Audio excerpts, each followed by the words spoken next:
Hello बच्चों, मैं हरेंद्र कुशवाहा आपका टॉप एजुकेशन चैनल में स्वागत है। आज हम लोग द सोल्जर पोएम पढ़ेंगे। सोल्जर मतलब सैनिक होता है और यह पोएम रूपर्ट ब्रुक द्वारा लिखी गई है, जिनका जन्म 3 अगस्त 1887 को इंग्लैंड में हुआ था। कवि अपने देश से बहुत प्रेम करता है। वह एक सैनिक होने के साथ साथ कवि भी है, इसलिए उन्हें युद्ध कवि के नाम से भी जाना जाता है। और 23 अप्रैल 1915 को इनकी मृत्यु हो गई। यह पोयम एक सोनेट है, यानी 14 पंक्तियों की कविता है, जिसमें 2 खंड है। पहला खंड 8 लाइनों का है, जिसे ऑक्टेव कहते हैं, और दूसरा खंड 6 लाइनों का है, जिसे सेस्टेट कहते हैं।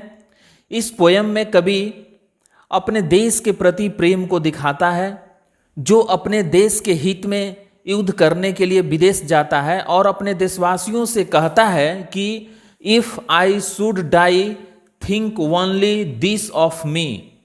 थिंक मीन्स सोचना, डाई मीन्स मरना या शहीद होना।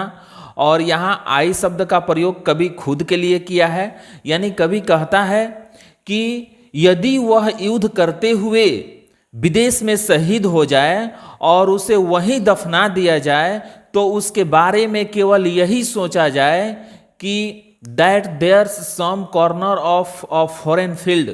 फॉरेन फील्ड मीन्स विदेश की धरती, कॉर्नर मीन्स कोना या जगह। यानी कवि कहता है कि उसके बारे में केवल यही सोचा जाए कि विदेश की धरती पर भी कोई ऐसा जगह है या कोना है, that is forever England, जो हमेशा इंग्लैंड का है। देयर शैल बी, और इंग्लैंड का ही रहेगा। In that rich earth a richer dust concealed. Concealed means बच्चों होता है छिपाना या गुप्त रखना, लेकिन यहाँ इसका अर्थ होगा दफनाना। और रिचर डस्ट मीन्स कवि का मृत शरीर। डस्ट मीन्स ऐसे धूल होता है, लेकिन यहाँ रिचर डस्ट मीन्स कवि का मृत शरीर होगा। और यहाँ रिच अर्थ यानी विदेश की संपन्न धरती, यानी कवि कहता है कि जहां उसे दफनाया जाएगा वह धरती इंग्लैंड की हो जाएगी और इंग्लैंड की ही रहेगी, क्योंकि विदेश में, उस धरती में, उस मिट्टी में कवि का मृत शरीर दफन होगा। ए डस्ट हुम England bore shaped made aware. Made aware means ज्ञान देना, जानकार बनाना, और शेप्ड मीन्स रंग रूप या आकार, बोर मीन्स जन्म दिया, और डस्ट मीन्स यहाँ कवि का शरीर यानी कवि कहता है कि वह शरीर जिसे इंग्लैंड ने जन्म दिया, रंग रूप आकार दिया और ज्ञान दिया। Gave once her flower to love, जिसने प्रेम करने के लिए फूल दिया। Her ways to roam, roam means घूमना, वेज मीन्स रास्ते, यानी जिसने स्वतंत्रता पूर्वक घूमने के लिए रास्ते दिए। A body of England's breathing English air. English air means यहाँ इंग्लैंड की हवा। ब्रीदिंग मीन्स सांस लेना, यानी कवि कहता है इंग्लैंड का वह शरीर, यानी कवि जिसने इंग्लैंड की हवा को ही सांसों में लिया। Washed by the rivers, blessed by suns of home. यहाँ ब्लेस्ड मतलब आशीर्वाद देना होता है, लेकिन यहाँ इसका अर्थ होगा सूर्य की किरणें। और रिवर्स मीन्स नदियाँ, वाश्ड मीन्स धोना होता है, लेकिन यहाँ इसका अर्थ होगा स्नान करना। यानी कवि कहता है कि जिस देश ने स्नान करने के लिए नदियाँ दी और जिसने शरीर को गर्म रखने के लिए अपनी रोशनी दी। यानी बच्चों, इस कविता के 8 पंक्तियों में कवि अपने देशभक्ति की भावना से ओत प्रोत होकर कहता है कि अपने देश के लिए विदेश में युद्ध करते हुए यदि वह शहीद हो जाए, तो उसके मृत शरीर को उसी देश के किसी कोने में दफन कर दिया जाए, और वह जगह जहां उसे दफन किया जाएगा इंग्लैंड के नाम से जाना जाएगा, क्योंकि उस देश की मिट्टी के नीचे इंग्लैंड की मिट्टी यानी कवि का मृत शरीर होगा, जिसे इंग्लैंड ने जन्म दिया, पाला पोसा, ज्ञान और संस्कार दिया। तो बच्चों, ये था हम लोग का first stanza.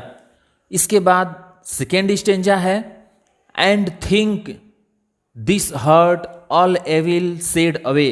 Said away means बह जाना, खत्म हो जाना। एविल मीन्स बुराइयां, हर्ट मीन्स हृदय, और थिंक मीन्स सोचना।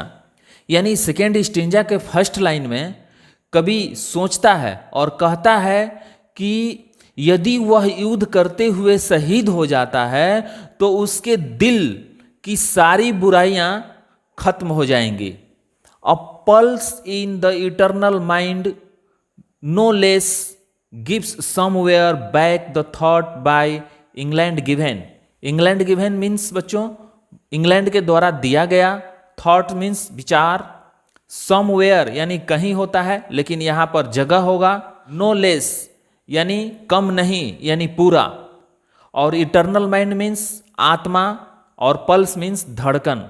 यानी कवि कहता है कि उसके धड़कन, कवि कहता है कि उसके आत्मा की धड़कन हमेशा धड़कती रहेगी, यानी अपने पुराने दिनों को याद करती रहेगी, और वह जगह, वह विचार जो इंग्लैंड के द्वारा दिए गए हैं, her sights and sounds dreams happy as her day, यानी वे खुशियों के दिन, स्वप्न, ध्वनि और वहाँ के दृश्य, and laughter learnt of friends and gentleness.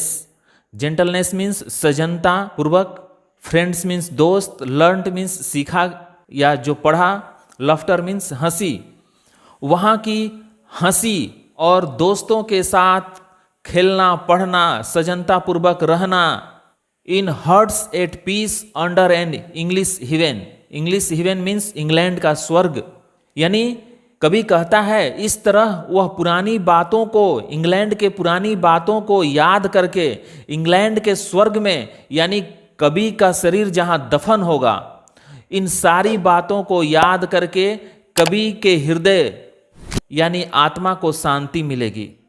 यानी बच्चों इस सोनेट के सेकेंड स्टेंजा में कवि कहता है कि यदि वह युद्ध करते हुए शहीद हो जाता है तो उसके दिल की सारी बुराइयां खत्म हो जाएंगी और उसके पवित्र आत्मा की धड़कन पुरानी बातों को याद करके धड़कती रहेगी, और इंग्लैंड द्वारा दिए गए वहाँ के सुंदर दृश्य, मधुर ध्वनि, दोस्तों के साथ बिताए गए खुशियों के दिन को याद करके इंग्लैंड के स्वर्ग में, यानी कवि जहाँ दफन है, उसकी आत्मा को शांति मिलेगी। तो बच्चों ये था हम लोगों का द सोल्जर पोयम। यदि पोयम समझ में आया हो तो वीडियो को लाइक और शेयर करें, इस चैनल को भी सब्सक्राइब करें ताकि मैं जो भी वीडियो बनाऊं आप तक आसानी से पहुंच सके। यदि कोई सुझाव हो तो कमेंट बॉक्स में कमेंट करके बताएं ताकि मैं अगली वीडियो में आप लोगों को और अच्छी तरह समझा सकूं। तो बच्चों फिर मिलेंगे नेक्स्ट वीडियो में नेक्स्ट चैप्टर के साथ, तब तक के लिए धन्यवाद।